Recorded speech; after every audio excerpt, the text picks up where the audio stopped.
Hello, beautiful people. Welcome to Ricci's Replay.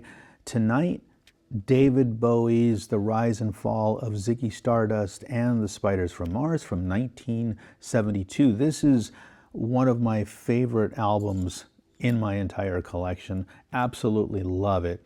And if you've listened to this album from front to back, you know it's a wild 11-track ride about an alien rock star.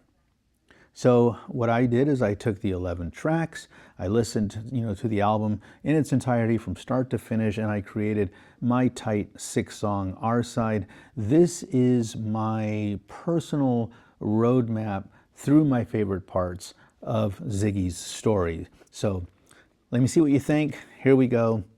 I started my side exactly where the needle drops on the original record. I went with 5 years as my opener.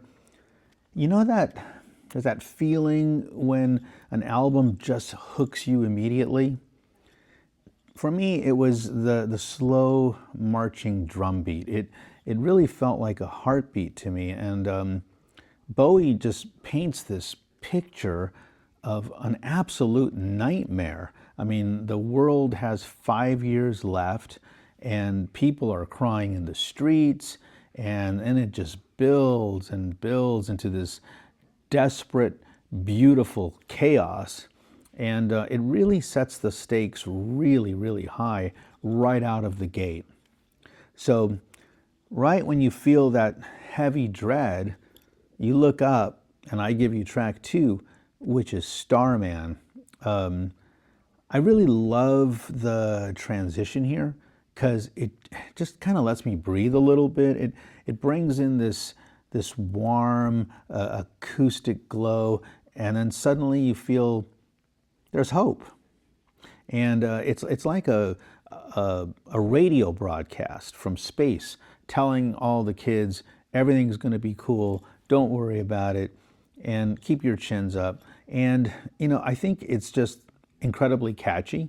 But more than that, it really prepares you for the moment that the Savior actually lands.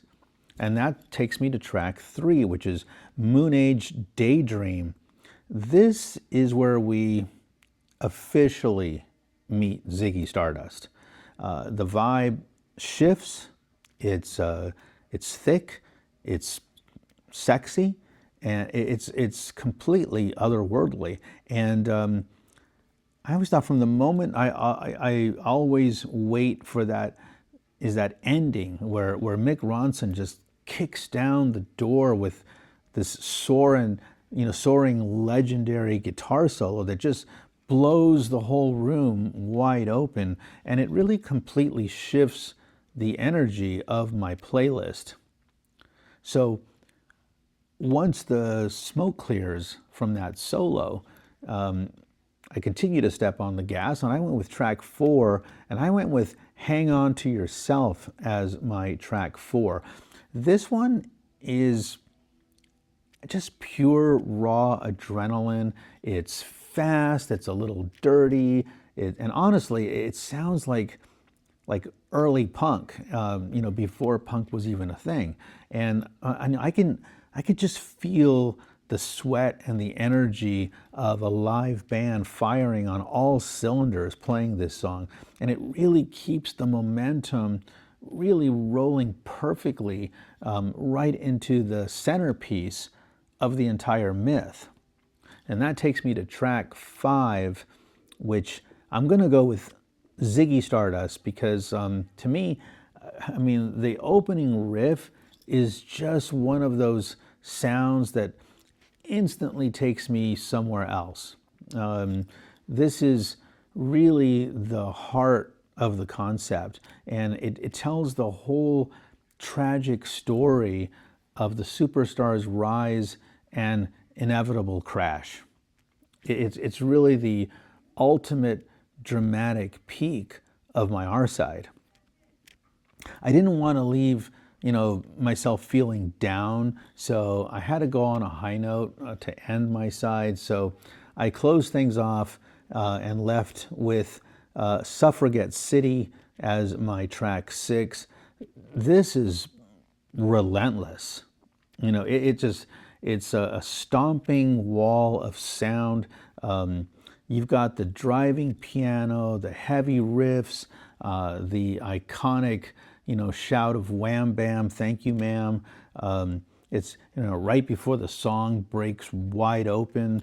You know, it really leaves me completely energized and breathless. I mean, this is how I chose to close my side, and those are the 6 songs that I chose for my side of The Rise and Fall of Ziggy Stardust and The Spiders from Mars. So let me just recap the 6 songs in the order that I chose. I started off with 5 Years.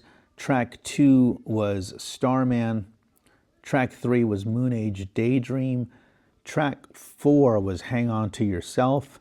Track 5, Ziggy Stardust, and then I closed my side with Suffragette City. 6 tracks, one incredible story. That is my personal R side for David Bowie's Ziggy Stardust and The Spiders from Mars. So drop a comment, send me a message, let me know what you think. You know, what tracks would make your 6-song cut. If you're feeling me out there, hit the like button, subscribe to my channel, and let me know which album you'd like to do next. Again, thank you for sharing time and space with me. I really appreciate it. Keep loving the music, keep loving yourselves, and most importantly, keep loving each other, and I will see you soon.